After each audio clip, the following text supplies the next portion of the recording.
If you want to make a strong investment into a rewarding future, a prosperous path may be that of a real estate investor or in construction.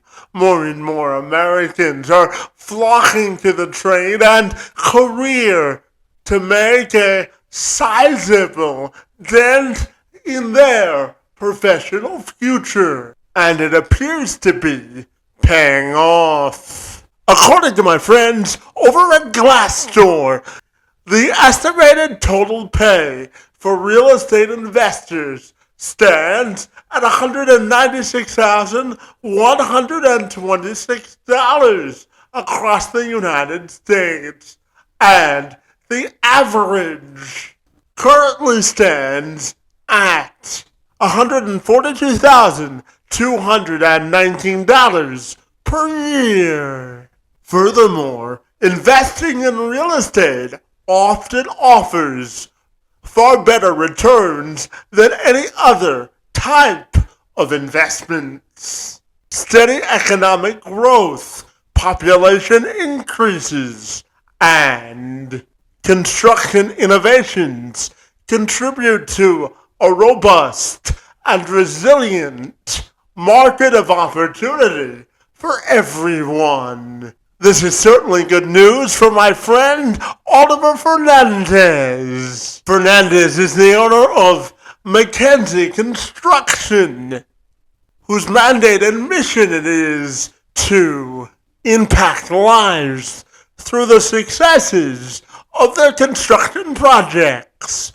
Mackenzie Construction is a full-service construction organization which completes projects on behalf of the federal government, and to date, they've completed over 100 projects, grossing over $120 million over the 15-year lifespan of their company.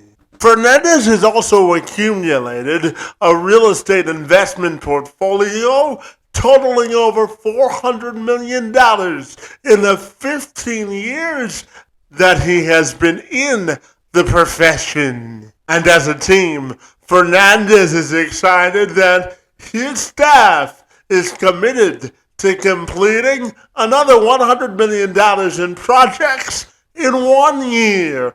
And he joined me this week to discuss his experience within the field, where it's going, and how construction innovation is leading to a more progressive and prosperous future for everyone.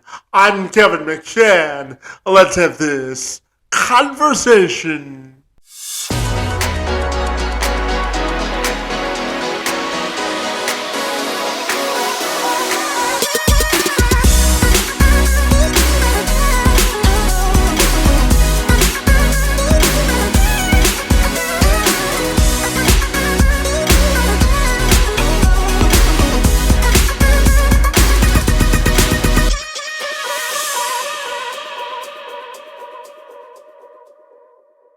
Oliver, if you're ready, well, I'm ready to dive right into it, my friend, and learn about all of the great milestones you're hitting in the field of construction, my friend. Great to see you, and thanks for being here today, my friend. It's most appreciated.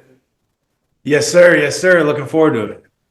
Yeah, so Oliver, I wanted to ask you about, if I asked you to take a 360-degree view about the world of construction and the current state of the industry, my friend, how do you think you would describe it?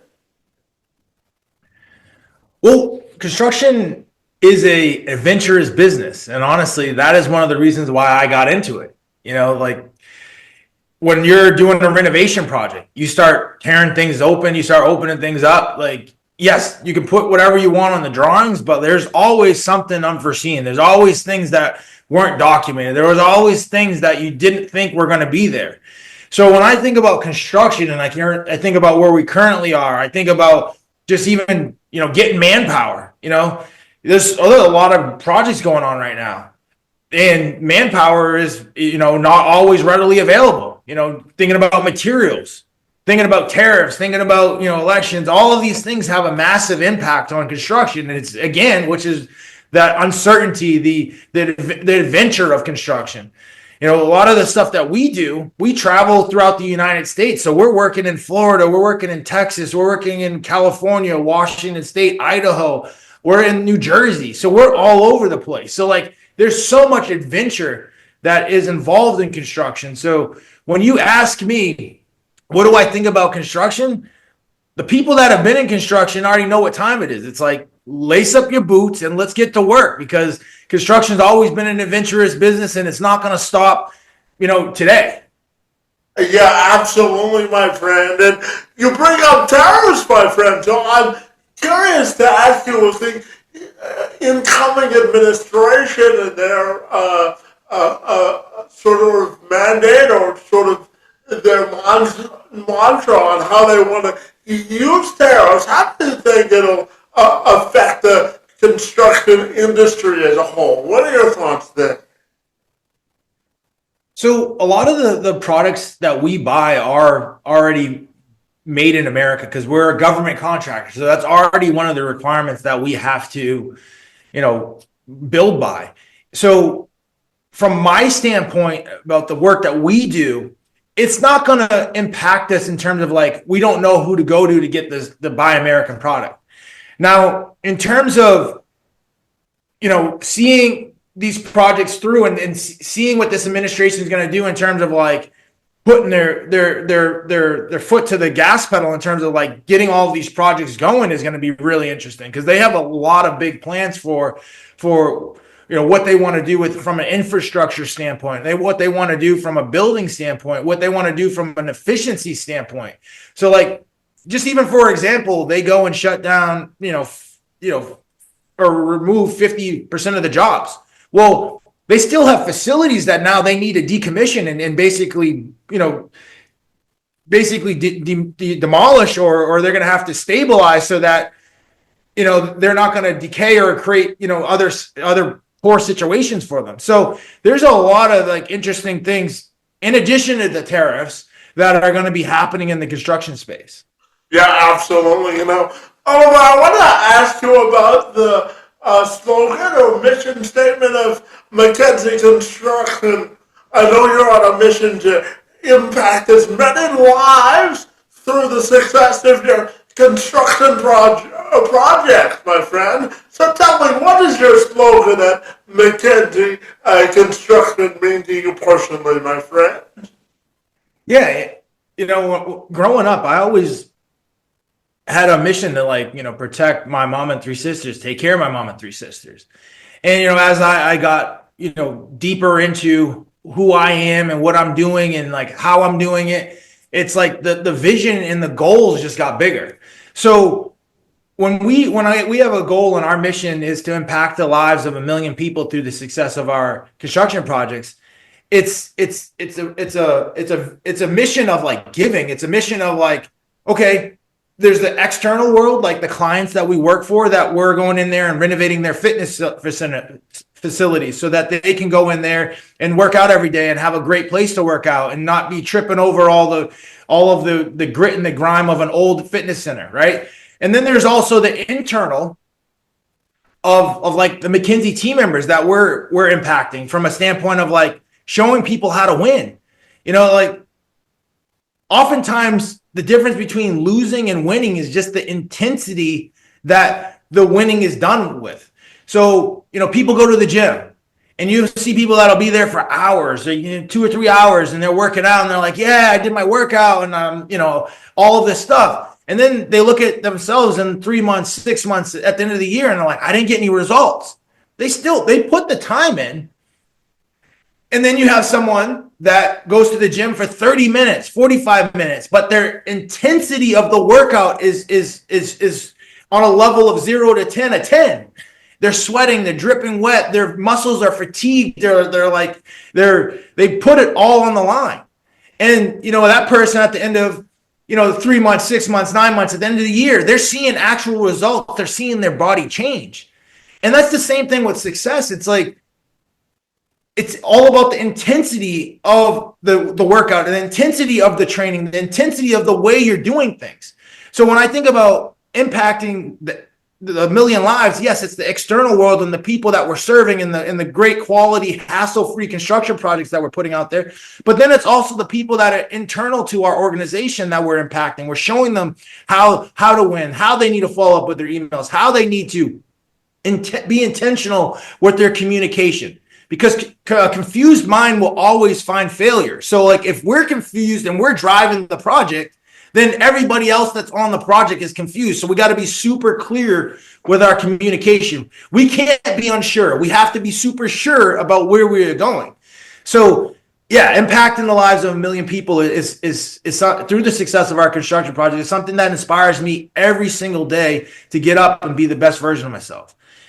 Yeah, absolutely, my friend. And, in the 10 minutes I've had the pleasure of talking to you, my friend, I can see you have a lot of energy and enthusiasm for life, my friend. So tell me, where does your passion for life come from, my friend, and why is that important to you? My passion is success. One of the things that I love doing is I love growing. I went to a Tony Robbins event, and he's got his like 6 basic needs, and I figured out early that like, wow, one of my needs is like I gotta grow. Like when I'm not growing, I'm like looking back, I'm like picking at things, and it's like, but like when I'm growing and I'm moving forward, and I've got my vision and focus on like what the next thing that we're going to take over, and the next thing that we're going to do, and the people that we're going to impact, and how we're going to do it. That's when I'm at my best. So growing is something that's really integral to me as a person. And when I'm growing, I'm being the best version of myself. I'm curious. I'm looking to, not always like discover new things, but sometimes it's like just doing the same thing over and over and over again, but getting bigger, having a bigger impact. Like even with our construction company, we had historically been around a $10 million per year company. We'd jump up to 12, we'd fall back to 6, we'd do 8, we'd do 10, we'd jump up to 12, fall back to 6. And then, all of a sudden we set a goal and a target to do $100 million of revenue, construction revenue in a year. And then all of a sudden it's like, we start going down that path, and like there's the goal, and it's like, okay, we need to put these pieces in place. And then now all of a sudden we're last year we did 20, this year we'll do 40, and it's like, why is all of this happening? Why is all of this energy being directed in this one way? Well, the energy being directed in this one way is because we are growing. We made the commitment to grow, and then all of a sudden, thinking about just the impact that we want to have. Like, okay, well, to have a big impact, I now need to show more people how to do the thing that I was really good at. And now when I was showing the people that, and when I mean the people, it's like our team members. Like I'm showing our team members how we go after projects. I'm showing our team members how we run projects. I'm showing our team members how we pay bills, how we communicate, how we do all those things. And now all of a sudden, that's given us the ability to not just have Oliver winning throughout the organization. Now we have 5, 10, 15, 20 people that are winning, 50 people that are winning throughout the organization with the same thought processes and methodologies. And that's why we've gone from 10 to 20, from 20 to $40 million in revenue. Yeah, absolutely. And I know throughout the lifespan of your company, my friend, you've completed over $100 million in projects, and you have a personal real estate investing portfolio that exceeded more than $400 million, my friend. So tell me about your discipline and your road to success, my friend, and how you've personally been so driven to be so successful. So how do you look at the word discipline in the business that you do, my friend? Yeah, this is a really, really good question, because discipline is something that it's the basic building block of success. One of the things that my parents used to say often growing up was, do everything you say you're going to do. Do everything you say you're going to do. And honestly, that's discipline is one of our core values in our organization, and the definition of it for us is like, if do everything you say you're going to do. So growing up, I wanted to be in real estate. I wanted to be in construction. I was like super unsure. Like, the person and the conviction that you're hearing in my voice right now is not the person that I always was. But like, by taking action and by moving forward and like literally making the next best move that I know is possible, is how I've gotten to where I'm at. There was a time where, my first construction project, we've done over $100 million now, but like, my first construction project was a $30,000 job. And that $30,000 job cost me $60,000. So like, first job out of the gate, we're doing this box culvert replacement, and I go to see the project, and what a box culvert is basically a bridge, but instead it's like this big concrete box and water runs through it, and then it allows for golf carts and whatever vehicles to drive over top of it. So I went and go see this project where the box culvert replacement was going to happen, and it was a nice day. The water was just dribbling through the old box culvert. So I was like, wow, this is going to be easy. This is going to be nothing. I'm going to go in here. I'm going to take out that box culvert, put this box culvert in, take out the other one, put the other one in. And like, yeah, I'm going to make 30 grand. It's going to be awesome. And then once I got into it and the rain started coming and it was coming down the hill, and then all of a sudden this little stream looked like the Mississippi River. I'm like, oh my gosh, this thing wiped out all of the work that we did. So then we had to do it again. And then next thing you know, the cost kept adding up. Next thing you know, we were at $60,000 in cost for a project that we were only getting paid $30,000 for. And so when you're talking about like, we've completed over $100 million worth of projects, like, I was questioning myself, like, Oliver, you just lost $30,000. Like, you just spent more and than most people spend in college for a year. Like, all of this stuff was running through my mind, and I'm like, what am I doing? Like, did I make the right choice? Like, I wanted to quit, but I'm so grateful that I did not quit, because the exact same project and the way that general contractor talked to me and communicated to me. And, when I first submitted my proposal for that project, my proposal was $60,000. But the way I was talked to and the way I saw that person communicate with the government, and how that person ran the project and kept it clean and, communicated throughout the entire project, I was like, man, I took those exact same principles from that loss of $30,000. And now that's the exact same principles we use that has helped us complete over $100 million worth of project. So yeah, you see this sure guy now, but like, the path hasn't always been sure. The path hasn't always been as clear. It's clear now in reverse, looking backwards. It's like, okay, that I did that, and then this laid up next, and then this lined perfectly with that. Like, it wasn't clear in the moment, but like, you got to keep moving forward and keep addressing the issues as they come up, and never run away from them. Never run away from them. And then all of a sudden you do that consistently over a month, over a year, and then start stacking years. That's when you get like, oh, you've done over $100 million worth of projects. Sometimes I pinch myself, like, I don't even to believe that is this organization that I'm leading. Yeah, absolutely. And as you said, my friend, when you started your business in 2008, I know you found yourself in $500,000 worth of debt by 2012, and you wanted to. Your vendors obviously wanted to get paid, and you had to find a way to be determined to get yourself out of that time, my friend. So talk to me about your own personal business growth and what you learned most about yourself throughout that process, my friend. Yes, sir. Yes, sir.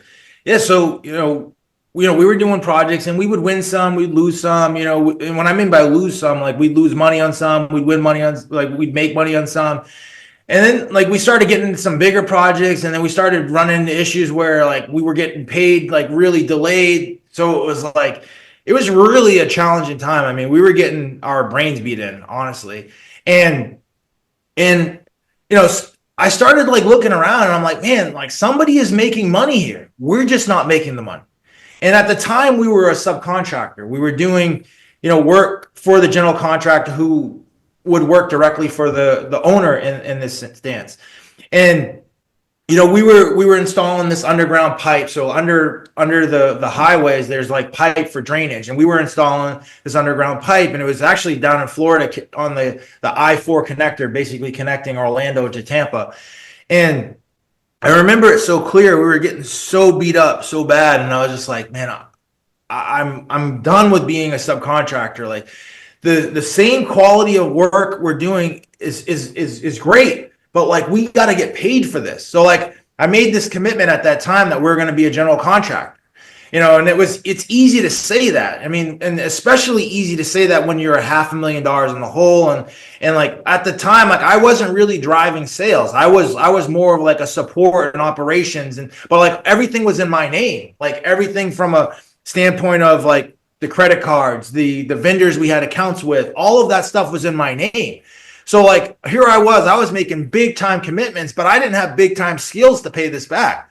Because at the time, I had never even made over 6 figures in a year. So like I had a lot of growing to do, and I had to grow quickly, extremely quickly, right? So one of the things that I said I wanted to be a GC and I want to work directly for the owner. And, I started making phone calls to the contracting officers who basically write the contracts for the government. And, I was fumbling and dumbling in the beginning, didn't really understand the pitch and how it needed to sound and what it needed to sound like and how I needed to get to the next step. And I can tell you honestly right now that I said that pitch so many times that I figured out all the ways not to say it. And there was only one way left to say it to actually get the results that I was looking for. But like, man, it was painful. I remember having an out of body experience. Like I was sweat. Like every time I would go to make the calls, I'd start sweating. I'd be like so nervous. I wasn't the guy that I am now, but I mean, I started and I just kept going and going, and I had to go because I owed people $500,000 worth of cash, and they wanted their money. And honestly, I'm a good guy. I wanted to pay them back, and we did pay them back. But like, all of that stress and, all of that pain and that the disappointment, just think about it. Like all of my friends at the time were like working in these jobs, they were making money. And then all of a sudden I'm $500,000 in the hole. Like my business is gone south. My mom had just got diagnosed with terminal cancer. All of these bad things were happening in my life. And I just kept moving forward, kept making the next best move. And when I look back on those times, I'm like, man, I had every reason to give up. I had every reason to quit. I had every reason to say, like, this isn't for me. Instead, what I did is I kept going and started addressing it piece by piece, vendor by vendor, $5,000 at a time, $10,000 at a time. And next thing you know, the stuff was getting paid off. Next thing you know, we were making money. Next thing you know, we're getting more jobs and there's a profit at the end of the year. Next thing you know, we got team members. Next thing you know, it's like we're going to do $40 million this year. And honestly, our backlog is already $80 million going into next year. So like next year, the goal is going to be $80 million. And it's just like, instead of this downward negative spiral, the same spiral is happening. Just now it's happening in an upward trajectory. Yeah, and to that point, Oliver, I'm curious to ask you, what do you think was the ultimate turning point in your business, my friend? Yeah, the ultimate turning point in my business is I had to step up. I started this business with my dad in 2008. I was a graduating senior from Syracuse University, and my dad gave me a call. He's like, hey, son, I'm going out of business. We share the same name. I'm going to put the company in your name. And I'm thinking like, hey, I got 2 sisters that are coming up behind me. They're going to college. Some are already in college. Like, I got my mom. I want my dad to have resources to be able to help take care of my sisters. So I was like, all right, we'll put it in my name and let's make money together, right? And that didn't happen. We didn't make money. So it was I had to literally stand up to my dad, who like every kid, every son. I have a son now, and I just see how he sees me, and you know that he looks up to me. You know, he knows that, like, well, even my daughter looks up to me. Like, you just that feeling that you have about your parents, right? So, like, I had to look my dad in the eye and tell him that, like, no, you're not touching the accounts no more. You're not, and my dad's not like a small guy. He's always been a big, intimidating guy. So I had to overcome all of those things and say, no, it's done. Like, you're not touching the accounts anymore. You're not doing this. You're not doing that. And literally, I had to take the steering wheel. And one of the things that I did when I took the steering wheel is I smashed the gas. Like, some people will just grab the steering wheel, but they don't do anything else. Like, I literally smashed the gas. And because I smashed the gas, and it's what helped us get out of that hole. And it's what helped us, you know, find the new opportunities that were going to save the business. Like, we didn't file for bankruptcy. We didn't, you know, we paid everybody back. And when I look back on those times, I'm like, man, I had to overcome a lot. Like, I had to basically disassociate with my dad. Basically, I had to overcome all the fears that I had about, you know, talking to people, getting in front of people, because, like, I needed to do work for other people. So, like, it's like you can't have both. You can't be scared to talk to people, but then also need to do business with other people. So, like, there was so much that I had to overcome. And honestly, that's why I can look back and just be like, man, I'm proud of that.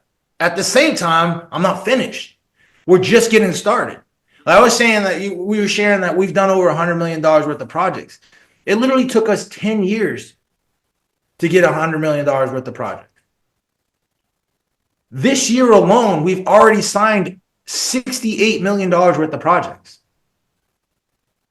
So it's crazy how fast you can grow when you get all your ducks in a row, when you get everything in alignment, when you start building with a team, when you start being true to who you really are.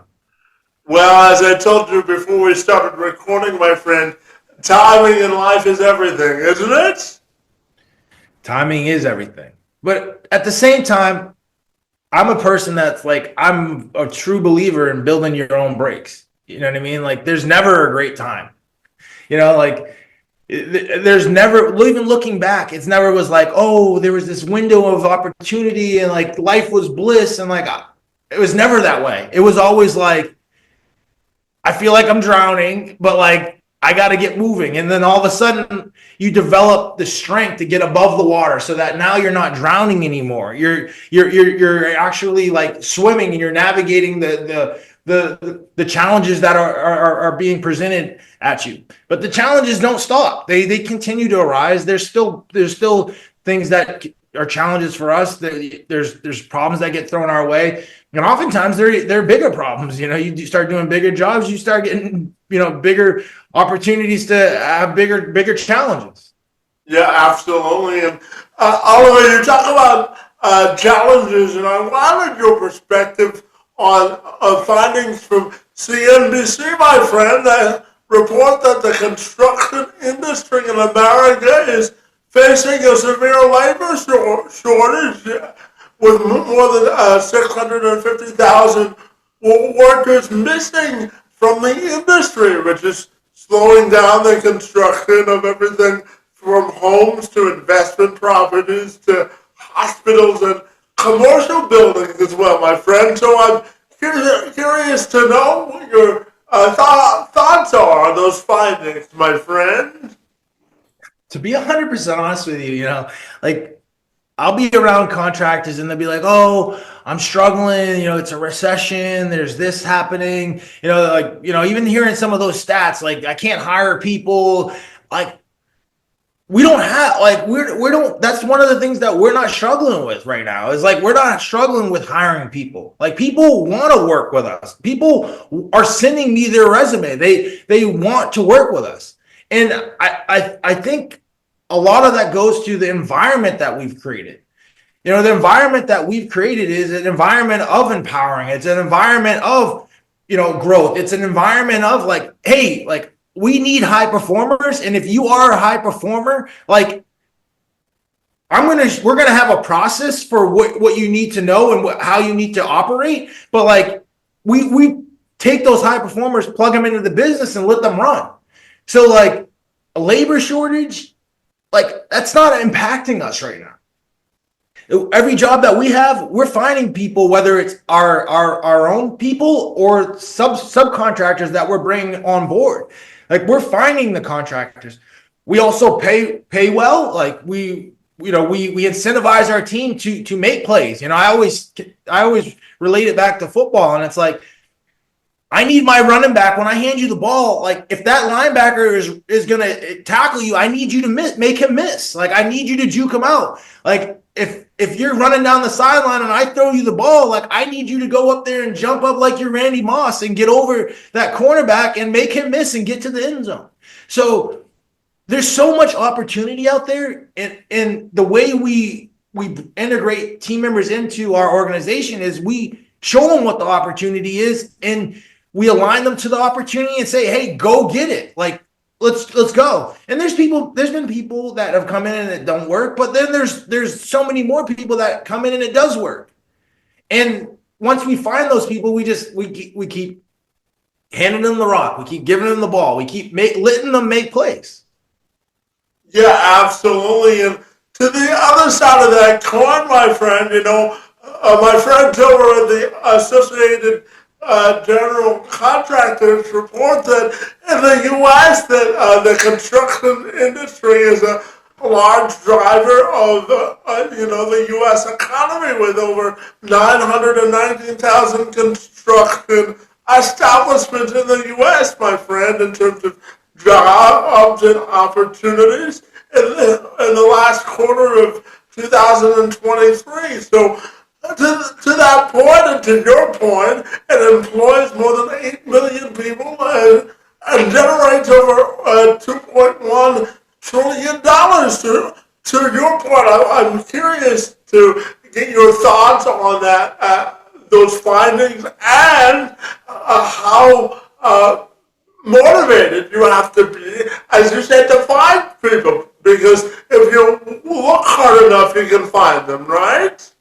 Oh, 100%. You know, one of the things that most construction business owners need to stop doing, or just people in general, is, and the reason why I can say this is because I was one of those people, is instead of taking advantage of your situation or of your family, you start actually taking advantage of the opportunity. You said the construction industry is $2.1 billion. Like, I get excited about that because I'm thinking, all right, we're $40 million. So like $2.1 trillion, even 10% of that is $210 billion. Like 10% of that is $2 billion. 10% of that is $200 million. So it's like, holy cow, there's so much room to grow. There's so much opportunity out there. There's so much everything. So it's just like, the more we can stop taking advantage of our family. And what I mean by that is, like, if you're sitting on the couch playing video games, watching TV, like all of those things, you're creating the conditions that you live in. You're creating the environment that you live in. I'm a person now, because I used to be that guy. I used to be the guy sitting behind the video games and getting all excited about scoring a touchdown in Madden. But like now I get excited about making a play and showing team members how to go into our organization and secure multi-million-dollar projects, and then how to also show team members how to go out and execute on multi-million-dollar projects. So those opportunities are there. It's just like, what do you focus on? Like we're talking about, labor shortages. It's like, if you're focused on labor shortages, you're just going to find more labor shortages. It's like this reticulating activating system. It's like the way the mind works, right? Like we used to have this red Jeep Wrangler, and I used to remember my sister we would go out with my dad, and this is when my parents had separated, and my dad would get so fired up every time we'd start talking about this red Jeep Wrangler, and then every time my sister would be like, "Hey, dude, that's our red Jeep Wrangler," and my dad would start going off and start, it was just, you create this in such a negative spiral. But like, why did she point out the red Jeep Wrangler? Well, because we had one. So like when you have an opportunity that you're focusing on, you just see it. So if you see there's a labor shortage, you're just going to get more labor shortages. There's no good people out there. That no one wants to work. All of those stories are going through your head. But like for me, I always see it as that there are great people. They just don't know the opportunities that are out there. There are great people. They're just in the wrong bus. But if I can get them on my bus and we can show them how to win and how to actually, use the skills and knowledge that they do have to help propel this organization, we can all win together. So it's all about what you focus on and using your mind to your advantage instead of being taken advantage by your mind. It's also about just hard work. Like, are you taking advantage of your family by sitting on the couch, watching video games, sleeping all day, doing all the things that you want to do? Or are you going out there and providing and protecting your family by making money and providing that opportunities for the next generation behind you? Yeah, absolutely. And we're recording this today on the International Day for Persons with Disabilities, my friend, and it's important to me to highlight equality within the workplace for folks with disabilities because, I was born with one, buddy, and I found out because of my cerebral palsy at the age of 9, my friend, that I wouldn't be able to walk for the duration of my life because of the severity of my disability. And now I've made it my life mission to advocate for the hiring of folks with disabilities. And in the construction industry, if you look hard enough, rather, you can find opportunities for folks with disabilities. So tell me your perspective on the importance of hiring folks with disabilities and the importance of this day in your view.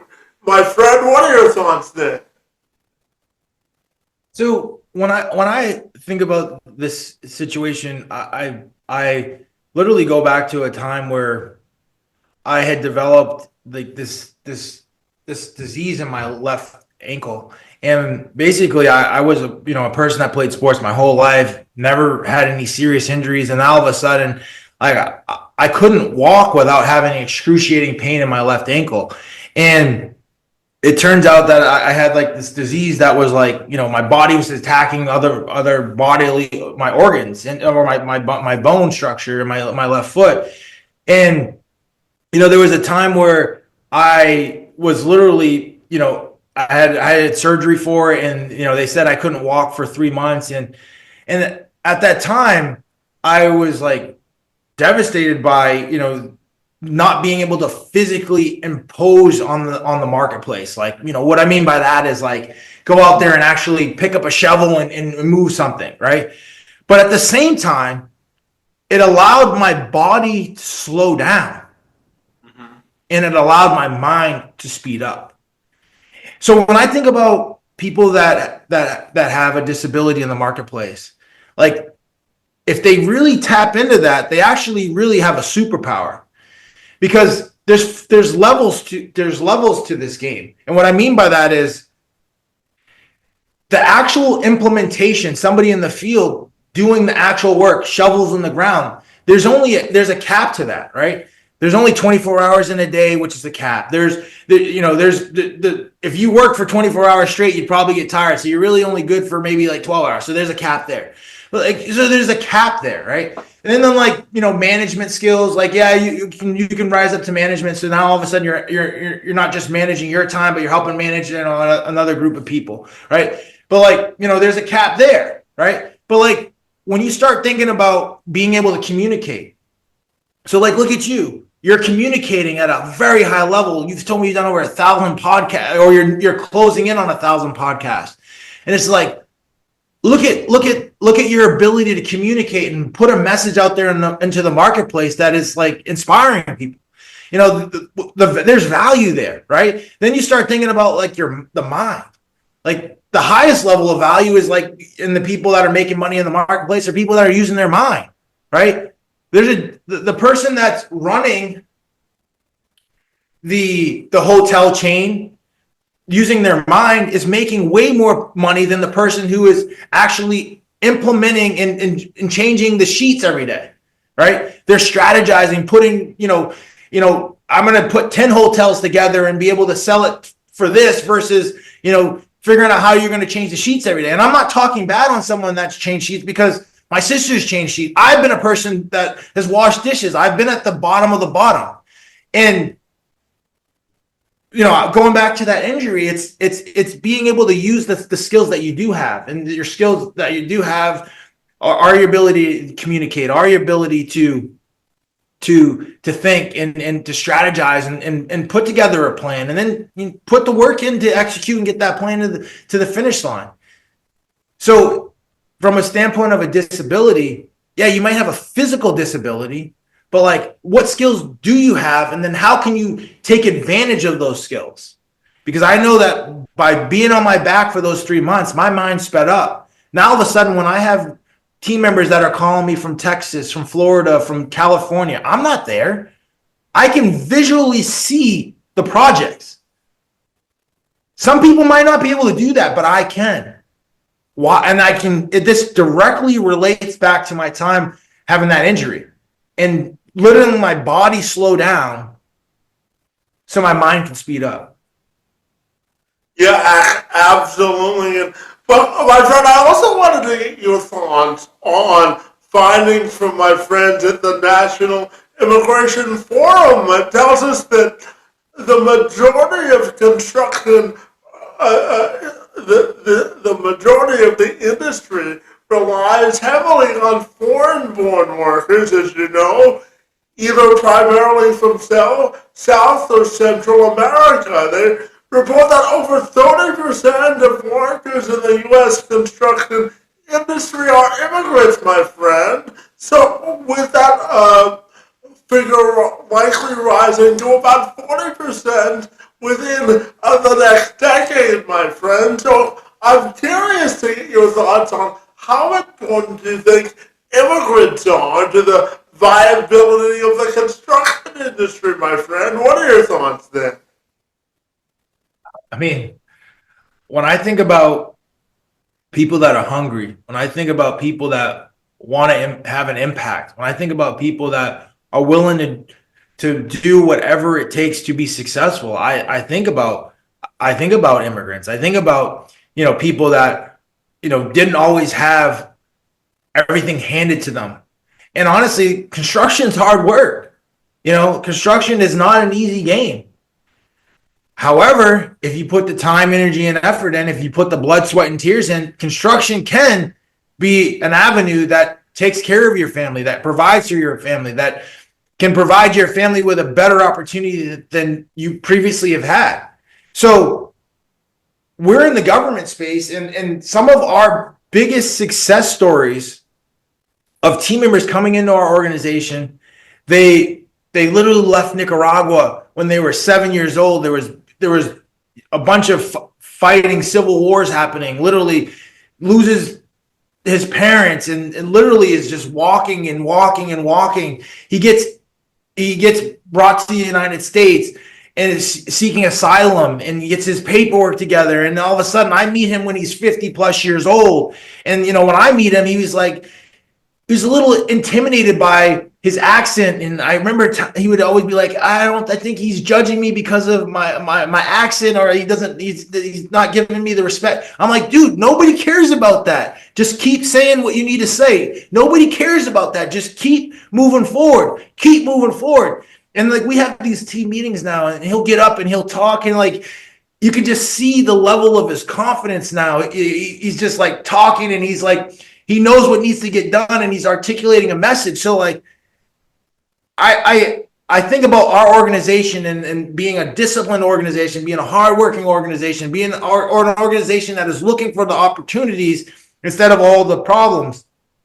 And I'm thinking about him and his whole life, and he's had to literally, he lost his parents at 7, and there's bombs going off, and he was hearing, which is basically machine guns going off all around him. And it's just this guy was built for this. And then we were built for this, and we came together, and now we're even building something even stronger together. So when you talk about immigrants and you talk about people that have been through a lot, I love those people. And then I love showing those people how to even take their life to the next level. And the reason why I love it is because those are the people that actually do the work. Yeah, absolutely, my friend. And tell me, My friend Oliver, how do you challenge yourself to be 1% better each and every day? Because I believe that life is a constant progression, my friend, and we always have to challenge ourselves to be 1% better. We all know that life isn't perfect all the time, but if we continue to put our best foot forward, I always say that the only level of expectations we have to meet in life are our own, my friend. So tell me, how do you challenge yourself to be 1% better each and every day? Yeah, well, that's another great question because, it's so easy to be complacent. I mean, it's so easy to just rest on your laurels. It's like, okay, Oliver, you've done over $100 million worth of projects. Okay, are you satisfied with that? And it's like, no, I'm not. Like, there's more people to impact. There's a bigger world out there.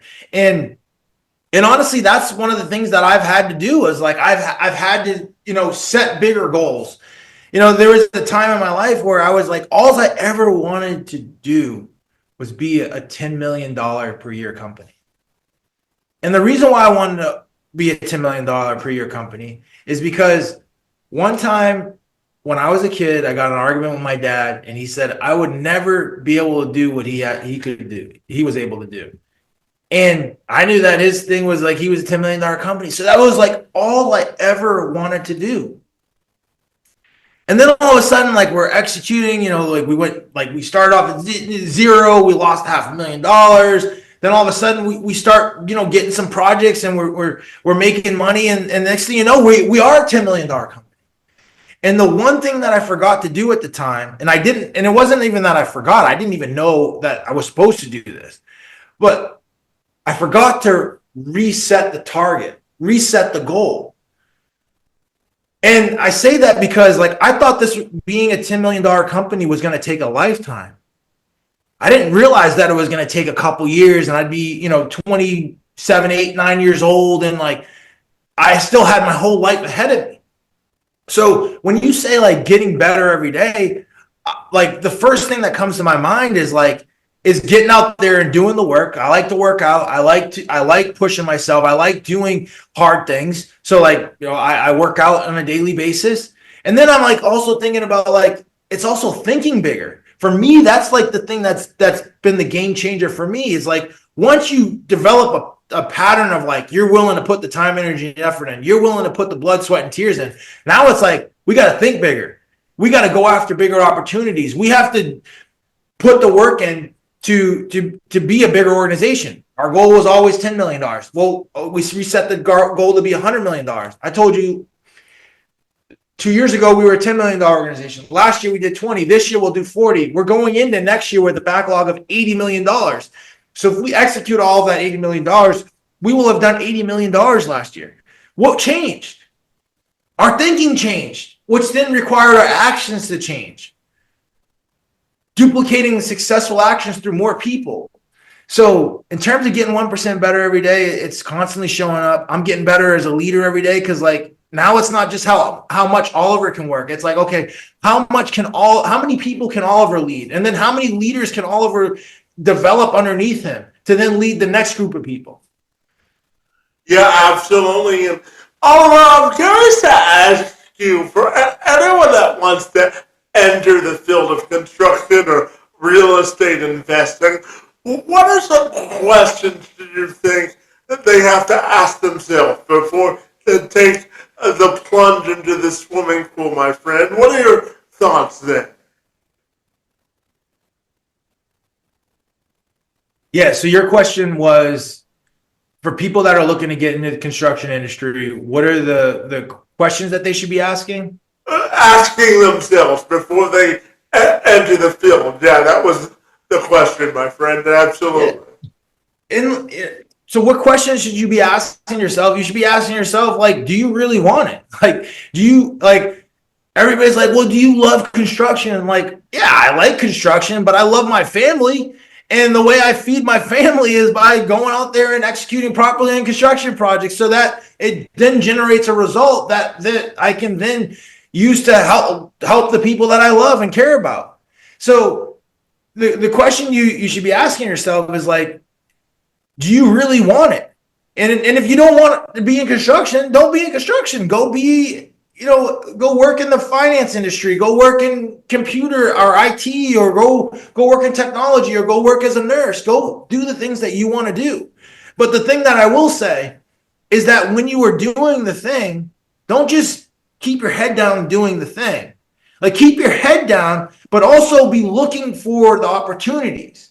Be looking for, okay, like, I'm here, I'm working every day, I'm putting the time in, I'm working my butt off. But at the same time, I'm keeping my eyes up and I'm realizing that, like, oh, that person's making a lot of the decisions here and they're making really good money. Like, how do I become that person? Like, for me, like, I was a laborer when I first started out. I was literally digging fence post holes so that we can install the fences in. But like, I kept my head up. I was working hard, but I kept my head up and I realized, oh, there's a project manager that's running this entire project.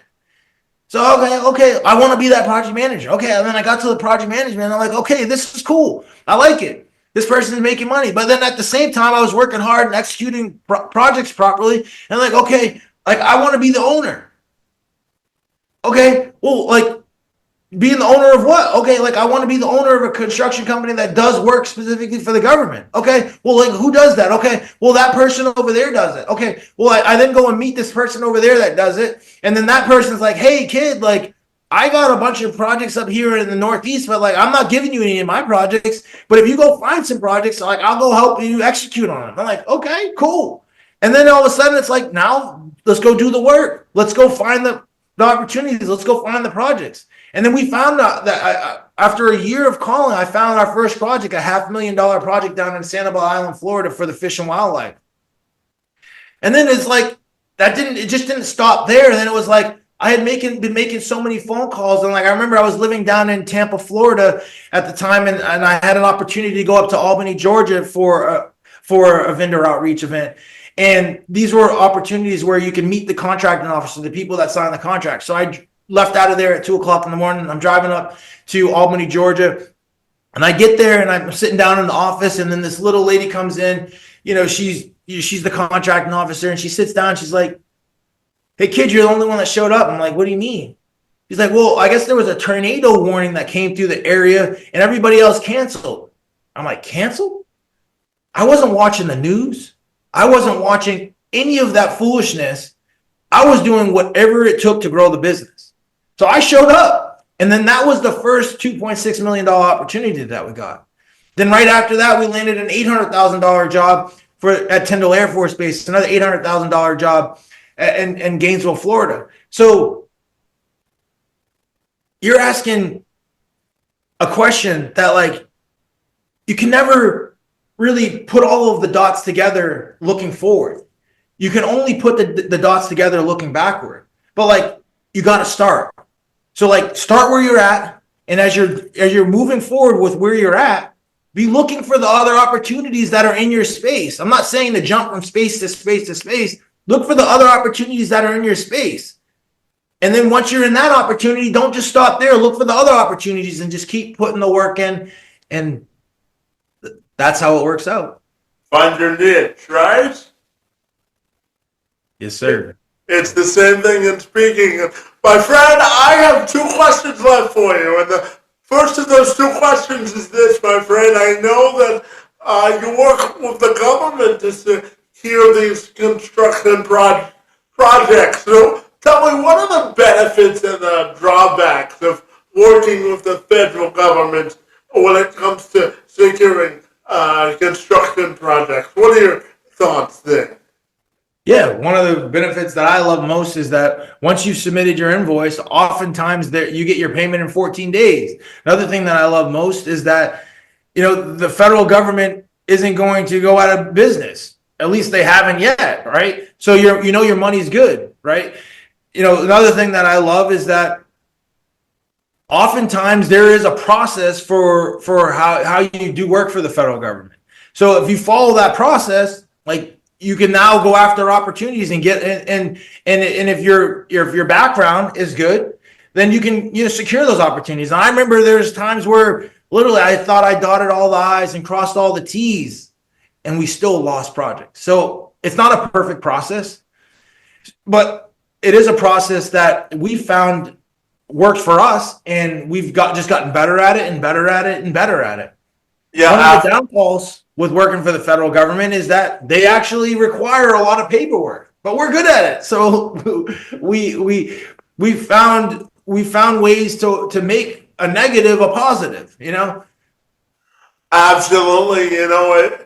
It's like developing or implementing a system. Once you have it in place, it becomes easier, doesn't it?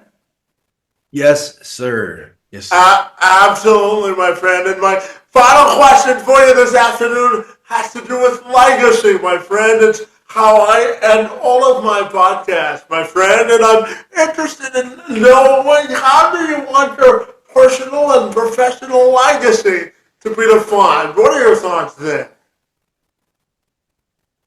Yeah. So you said it right in the beginning. Like, what's the mission? We want to impact the lives of 1 million people through the success of our construction projects. I want people to say, hey, that kid never quit. I want people to say exactly what my daughter said yesterday. She's like, Daddy, we're not quitters, we're hard workers.